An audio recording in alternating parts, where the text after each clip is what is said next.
asalaamaaleykum les ultras de Mok Sport Cissé maa leen di nuyu baax a baax di leen ziare di wax képp koo xamee gan nga ci chaîne YouTube Mok Sport ñoo ngi ñaan nga bës bouton s'abonner bës cloche de notification saa suñu dugalee vidéo ngeen mën a doon suñu vidéo yi gars yi da leen di aimer vidéo yi c'est très important dans ces vidéos nag gars yi c'est juste dama ñëw tey pour tegal leen analyse pertinente bi nga xamee Mohamed Gandou def na ko te mu nekk aussi un grand analyse ci RTS en général Sénégal buy football moo fay nekk di def analyse waaye dafa wax ci binationaux yi waaw ces temps-ci génnoon naa fi une information di leen wax les cas Malang Sarr gis naa ci yéen ñu bëri d'accord ñu ci moom parce que Malang Sarr boo ko soxla Sénégal soxla woon wuyuloon Sénégal léegi nag Malang Sarr dafa xaar ba léegi daal di wax ne na ubbi na buntoom pour le Sénégal dans ces analyses di ngeen dégg ay kàddu yu importants yi nga xam ne professeur Gandou wax na ko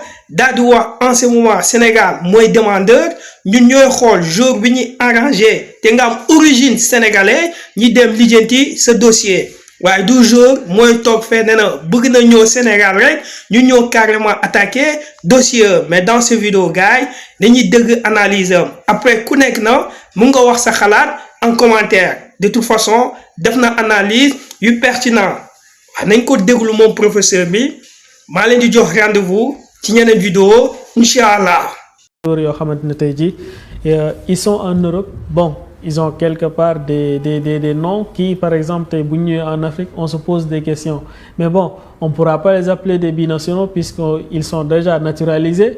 Donc, on les prend comme la sélection bi nga xam moom la ñuy représenter. Donc, le choix de cette sélection-là, parce que il y a des joueurs, par exemple, certains nous disent que dañu dem ba xam ne en Europe, ils ne pourront pas être sélectionnés. C'est pour ça que nous retournons pour nous jouer dans nos sélections nationales là. Est-ce que vous êtes d'avis ak ñooñu noonu wala boog da nga jàpp ne tey jii affaire bi dafa nekk ci loo xam ne ñëpp a ko moom? Non, en fait, la question des binationaux, je vais rejoindre mon aîné, paix à son âme, Pape Diouf, disait que Pape Diouf disait il n'est pas question de parler des binationaux parce que pour lui, ce sont des nationaux à part entière. Donc d'abord, il faut centraliser le débat. Ça, c'est un. Après, il faut revoir l'histoire, justement, de ces binationaux. À une époque, les binationaux, entre guillemets, c'est-à-dire ceux qui choisissaient des sélections africaines, les choisissaient quand ils venaient à partir de 30 ans, 31 ans, parce que à un moment, ils n'avaient plus d'alternative dans les pays où ils étaient, et la seule alternative, c'était de trouver une sélection qui peut être qui va leur donner plus de visibilité et bien sûr qui va les mettre sur le marché des transferts parce que quand vous jouez dans une équipe nationale, vous êtes beaucoup plus coté. Bon, ça c'était avant. Aujourd'hui, ce qu'on remarque, c'est qu'on a beaucoup de jeunes joueurs qui arrivent. C'est des jeunes joueurs. Ce ne sont pas des joueurs qu'on peut dire ils ont toqué à la porte de l'équipe nationale de France ou l'équipe nationale de Belgique ou l'équipe nationale d'Angleterre et qu'on leur a pas. Non, non, c'est encore des jeunes joueurs qui avaient le temps de choisir et d'attendre d'être sélectionnés parce qu'il faut revoir en plus les articles de la FIFA qui te permettent de pouvoir faire le changement de nationalité sportive. Donc avoir moins de 21 ans. Parce qu'avant, si vous vous rappelez bien, à un moment, l'équipe du Qatar était composée que de Brésiliens. Le Togo avait 6 Brésiliens aussi.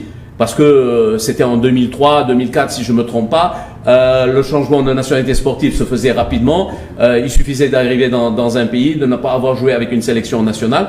On arrivait, on changeait de nationalité, on jouait. La Guinée équatoriale, c'était une équipe où il n'y avait pas un seul Guinéo-équatorien dans cette équipe-là. Le Togo avait 6 Brésiliens qui ont été naturalisés pour jouer au Togo. Le Liban avait deux Brésiliens qui jouaient. La Tunisie avait un Brésilien Santos. Il y avait aussi le Qatar, c'était United Nations. Donc non, c'est pour dire que ça a beaucoup évolué. Donc avoir moins de 21 ans, avoir un parent au moins qui est issu de ce pays-là. Donc ça a changé. Maintenant, en fait, ce qu'il faut voir, c'est que vous avez deux cas. Vous avez les cas où ce qui se passe aujourd'hui en Europe, En fait, les Européens sont en train de se plaindre parce que j'ai vu un peu la réaction de la France, la réaction de la Belgique, parce qu'ils sont en train de perdre soi-disant des joueurs que eux ils ont formés, qu'ils avaient un œil dessus et qui étaient des potentiels joueurs de l'équipe A. Mais aujourd'hui, le choix de l'équipe nationale, pour moi, n'est presque plus un choix sportif. Ça devient un choix sociétal, identitaire, politique, religieux. Parce que prenez un gamin qui a 17 ans ou 18 ans. Il vit, exemple en France. Il vit en France. On lui dit, si tu viens en équipe nationale, s'il est de religion musulmane, on lui dit que si tu viens en équipe nationale, pendant le mois de Ramadan, tu jeûnes pas. Donc, et lui, c'est sa culture. Ce gamin-là, c'est sa culture. Il a été élevé comme ça. On lui dit, en équipe nationale, pas de... Dans les discours politiques, on attaque les gens de couleur, on attaque les étrangers. Il y a certaines choses qui se passent que quand vous avez vos parents, vous avez vos origines, vous êtes touchés par ça. Donc ces gamins-là ne peuvent plus s'identifier à cette équipe nationale-là. Ils vont revenir là où ils vont s'identifier, c'est-à-dire ils vont revenir dans la terre de leurs parents, la terre d'origine, et ça devient un honneur pour eux de jouer pour cette sélection-là. Vous avez ce cas-là. Nous, la preuve, bon, je pense, Yehvan Diouf, on l'a entendu, il a carrément dit que lui, il était venu. On a Arona Sangaté qui a dit carrément qu'il allait venir. Il attend juste d'être sélectionné. On a plusieurs jeunes joueurs. Donc, ces gens-là, oui. Après, vous avez le deuxième cas. Vous avez les cas de joueurs qui sont plus, on va dire, pragmatiques et ils ont des objectifs un peu plus commerciaux. Ils savent qu'ils n'arrivent pas à pouvoir percer en Europe. Ils vont se rabattre dans ces équipes nationales-là. Mais moi, ce que je dis, c'est que aujourd'hui, les arguments s'opposent et les questions se posent pour ces jeunes joueurs. Parce que aujourd'hui, le Sénégal ne doit plus être demandeur de ces joueurs-là. Ce sont les joueurs qui doivent être demandeurs du Sénégal. Moi, je vais déjà de ce principe-là. Pourquoi? Parce que dans la cartographie, tout à l'heure, je vous ai dit, dans la cartographie du football international, on est champion d'Afrique, on a été champion d'Afrique, en U17, en U20, le beach soccer, on est champion d'Afrique, on a le CHAN, on l'a remporté, et on joue 2 Coupes du Monde d'affilée. Ça veut dire qu'aujourd'hui, quand vous parlez du football international, le Sénégal, c'est la 2e nation africaine, c'est la 17e nation mondiale.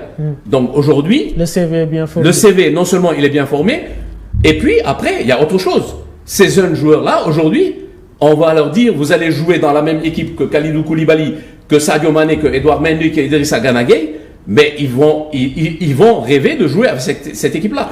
Donc aujourd'hui, nous, on est en position, pour moi, le Sénégal est en position de force aujourd'hui, et c'est là où, je ne dis pas qu'on doit fermer la porte, mais c'est là où on doit filtrer. C'est à nous d'aller chercher ce qui nous manque. C'est pas qu'aujourd'hui on est assis et que Mohamed Gandou se lève un jour, il appelle la fédération, oui, je joue en Justement, D1 c'est la question et que je veux revenir. poser. Est-ce que c'est à eux de faire cet appel du pied-là et que la sélection aille les chercher? Non, l'appel du pied, eux, ils vont aujourd'hui, c'est à eux, pour moi, c'est à eux d'être intéressés par le pays de leurs origines, parce qu'il faut qu'ils montrent aussi qu'ils sont patriotiques, qu'ils ont envie de jouer pour le maillot national, qu'ils vont vibrer quand ils vont écouter l'hymne national, qu'ils vont pleurer quand ils vont mettre le drapeau. Ça, c'est des choses très importantes. C'est-à-dire, aujourd'hui, il faut qu'ils montrent qu'ils sont patriotiques.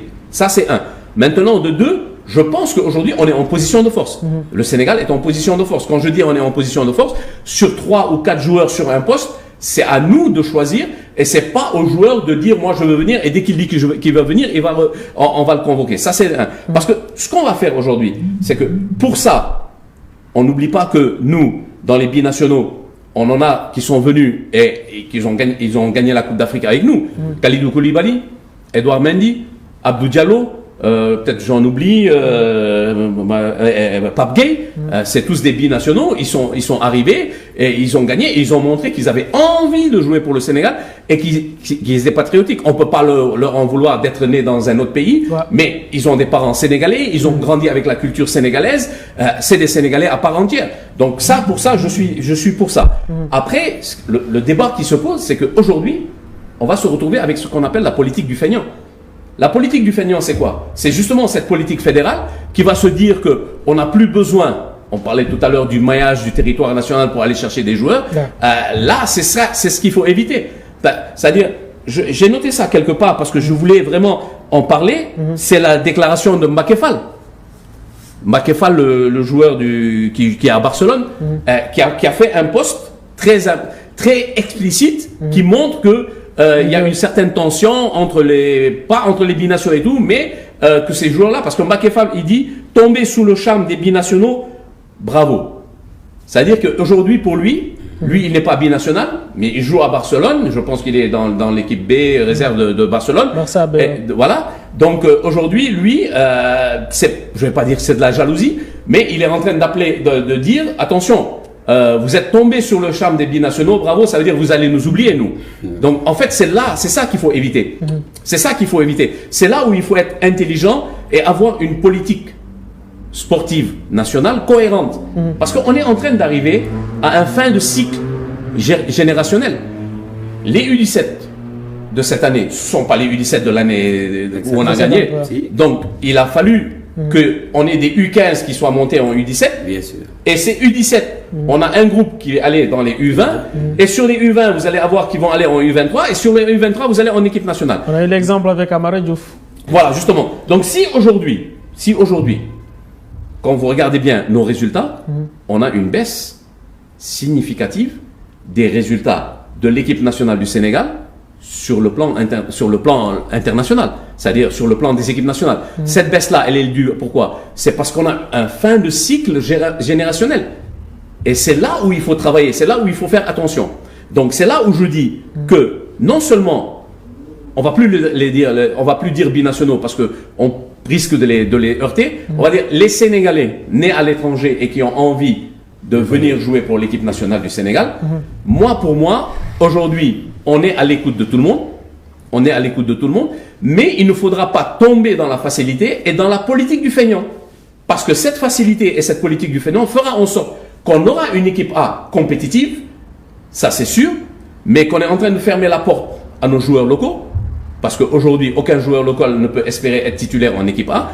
On est en train de fermer la porte aux U23, U20 et U17 parce que le message qu'on leur envoie, c'est, je reprends le message de Mbacké Sène, tomber sous le charme des binationaux. C'est-à-dire, si aujourd'hui, ces joueurs-là qui sont dans ces sélections-là se disent que si jamais nous, on ne décroche pas un transfert à l'extérieur, si on ne joue pas dans un grand club, on ne pourra jamais jouer en équipe nationale.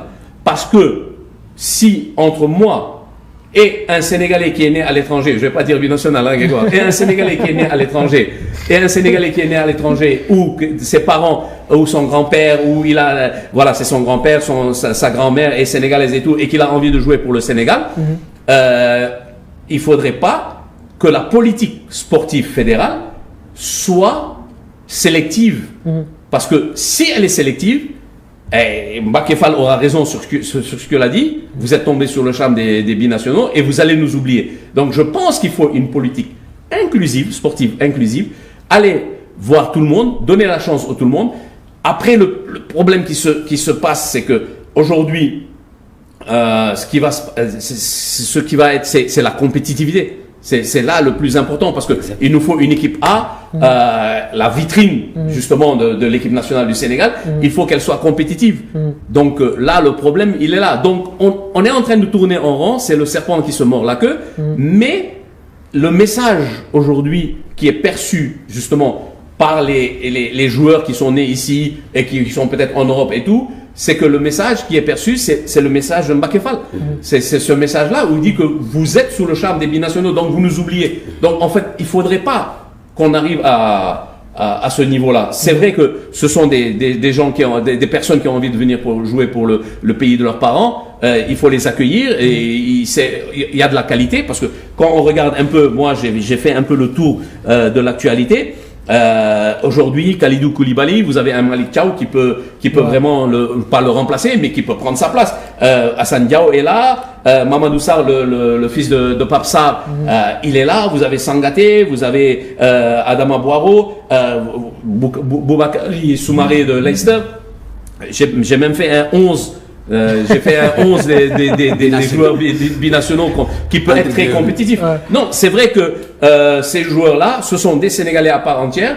Il ne faut pas leur fermer la porte, mais je pense que c'est le Sénégal qui doit être décideur du choix de ces joueurs-là, mais pas le joueur qui vous appelle et qui vous dit j'ai envie de jouer et on va le chercher. Voilà. Justement.